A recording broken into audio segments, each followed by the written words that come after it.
All right, the saw we have here today is a 357 XP 359 conversion, where I bought a 359 that had an air leak due to a faulty partition. I'm assuming that's what it was, but as is not uncommon, the original cylinder was scored and the original piston was scored, but the saw was very, very low hours. I took it apart. I washed this by hand, blew it out with compressed air. I soaked the plastics, washed them all out, put it back together with, and I was able to reuse the crank bearings, but I usually just put new crank bearings, new seals, and a brand new set of crank bells. So I had the sticker and an engine tag, 357 engine tag. So this is officially a 357 now. I also do a little modification to stop oil seeping from the line. Right now I'm pretty content with narrow kerf chains, so it's running a 325. It has a 325. The conversion kit offered by Oregon. It's about $25 delivered. Comes with the sprocket and the drum. Of course, you have to get the different oil pump drive gear. This saw was in really good shape. I didn't even have to change the fuel line. The fuel line, it's not perfectly flexible, but it's really decent. It's not worn. It's not gummy. Fuel tank is clean. I have to put a filter in there, but you can see everything's basically like new. The top end is a ported Meteor 47 millimeter. I believe the part number is 1945. I'm very fond of these. They're a little pricey, but you can get them on sale. If you look around, HL Supply sells them periodically on sale, usually maybe once or twice a year. And they're as expensive as an OEM kit if you know where to get a good price on an OEM kit, at least for the 357, which is 56.5 cc's. But this gives you an extra millimeter of displacement and also the closed port design. So I do find these saws to run a little bit stronger than a ported OEM 357 top end, stock top end, at least for the approach that I have. Of course, there's many folks out there that are porting, and I don't have their experience. I only have my own experience. So one thing I do is this is getting a base gasket delete. I'm not going to put this on the lathe and cut it. I use the gas compliant sealant, at the base and let it dry overnight, or I use Teflon. I use Teflon tape, one layer, and if you've got a good flat block and you're very careful about how you apply it, that can work just fine for my purposes. I don't know if I'd send it out for professional tree work like that, but for my own testing and purposes, that's fine. Eventually this may get cut. I'm just sort of rushing it and getting it together so I can have some fun. The combustion chamber is machined with the diamond abrasive pad that I made. It's a little bit of handy art to get it even, but it's really not that hard. I use WD-40 as a cutting agent or assistant in washing off the chip.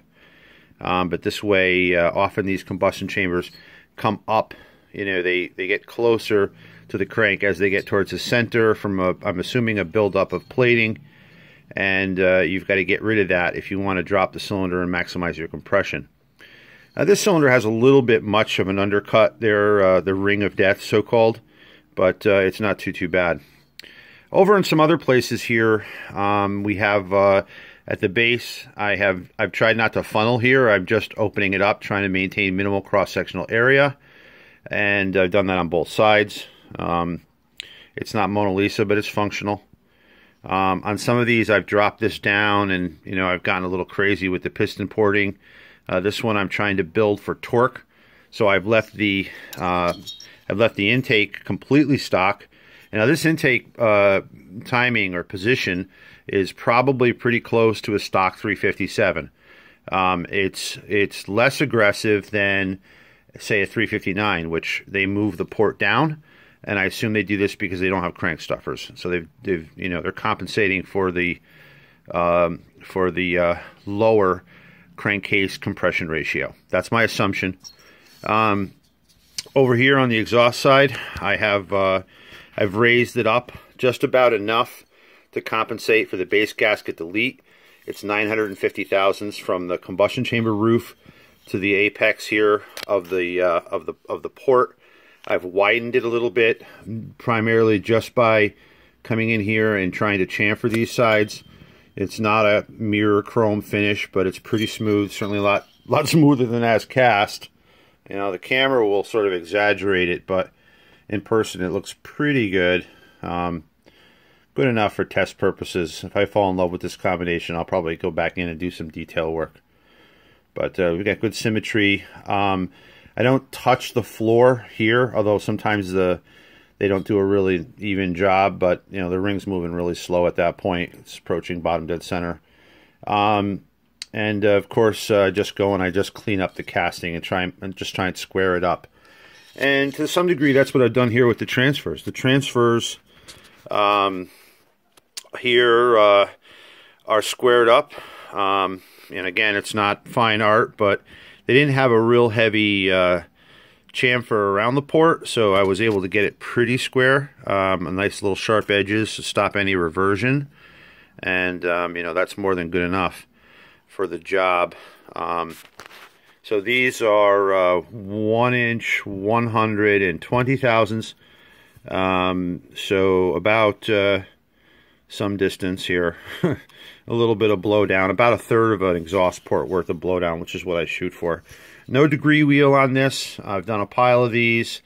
I pretty much know, you know, the numbers with the calipers. I haven't put a degree wheel on this yet, so I couldn't really tell you.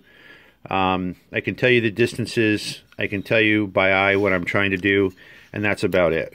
All right, and that's. I do take this work seriously, but I have not gone the extra step to set up a degree wheel.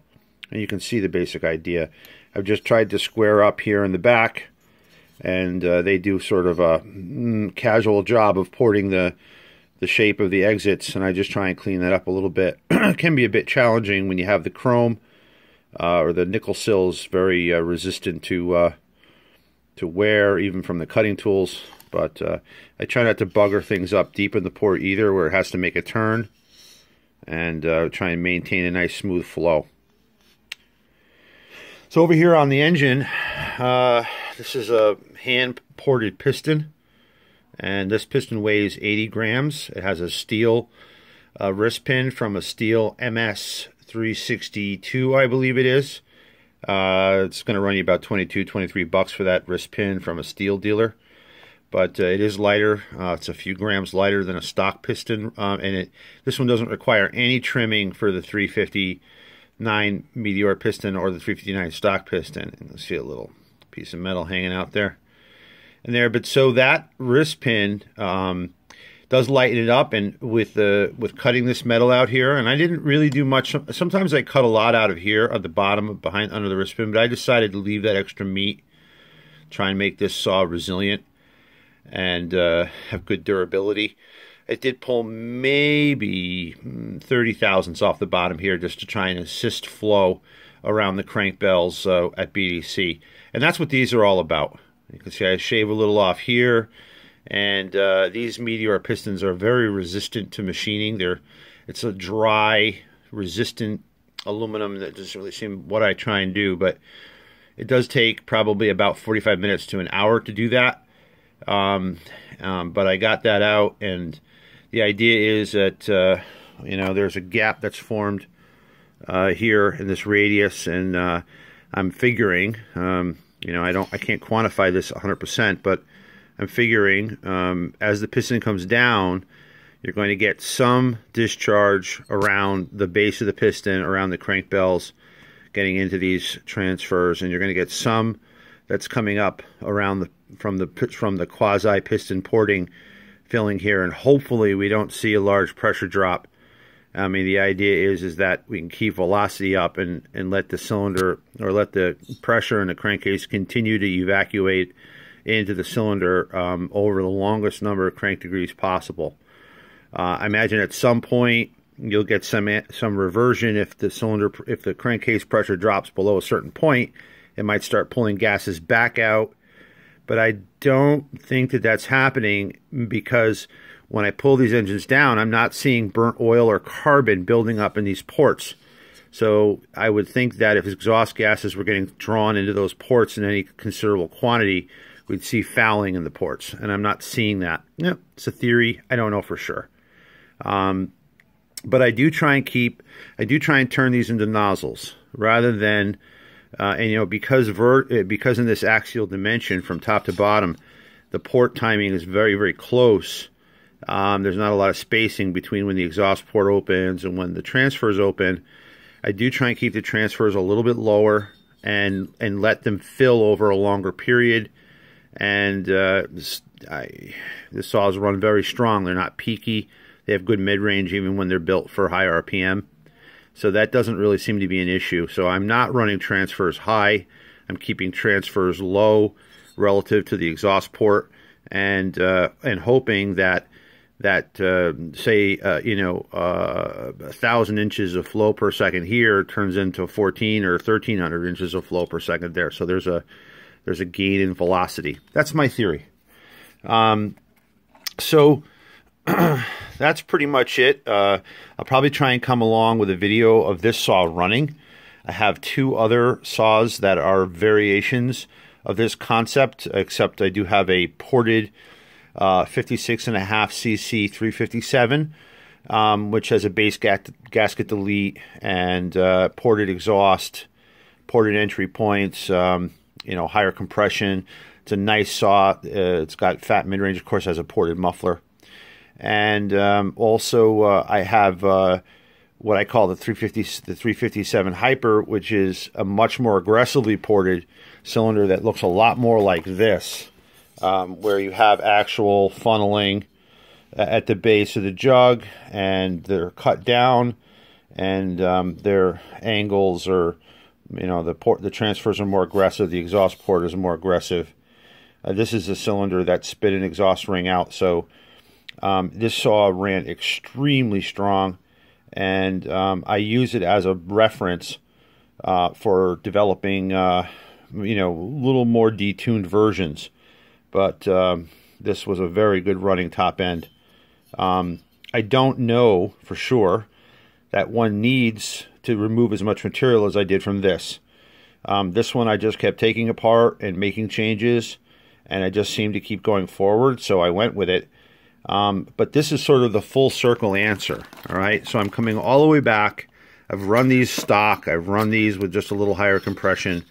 In the stock trim, they're just torque. They don't really rev at all. And they're not even that much torque, because they just run very conservative timing all over the place, both on the exhaust, on the transfers, and on the intake. And they run nice. It's a nice, strong running saw, but it's probably much closer to a stock 359. But with some mild mods, they can be made to outperform a mildly built 357 OEM jug. So I figure, you get approximately 3.5 more cc's. You already have a combustion chamber that's pretty flat, so you don't need to turn it in a lathe. They're a very nice looking piece. Nice oxide coating, decent heat sinks, good symmetry, nice castings. So the plating seems to be extremely good in these cylinders. I don't have a problem with chipping. It's pretty thick. Roundness, I won't comment on. I need a little more experience to know. I'm not measuring that after heat cycles. I know there might be some change. But, so there's just a little primer. I'm going to put this together. I'm going to run it. I'm going to video it. And let you all see what it does. 357, 359 hybrid.